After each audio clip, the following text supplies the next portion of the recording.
Well, folks, here we are again. Same shit, different day. ICE has killed another innocent person in the streets of America. This time, it's a 26-year-old individual named Juan Sebastian Guerrero. He was on his way to work. He was engaged by ICE.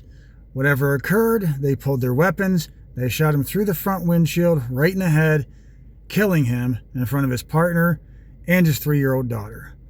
Turns out, he wasn't even the target of their investigation. And he's legally here. He has a valid social security number, and he was given a legal work permit last May in 2025 by the Trump administration. So, of course, the citizens of Maine and people across the country in general are outraged.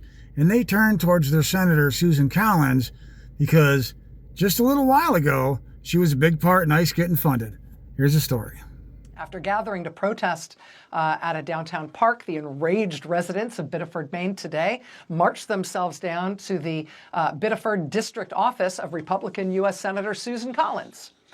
Susan Collins, among the many things she's famous for in Maine, she is famous this year for having cast the deciding vote in the U.S. Senate for ICE to get a massive, massive infusion of cash, literally tens of billions of dollars in unprecedented, record-breaking, strings-free funding. And she cast that vote for ICE to get $70 billion after the killings in Minneapolis of Renee Good and Alex Preddy. Biddeford, Maine protesters today surged into Susan Collis's Biddeford office, shouting, "Vote her out, vote her out, vote her out."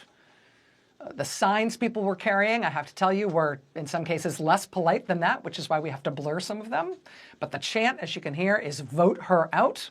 Again, this is Susan Collins's district office the day of this killing today in Maine.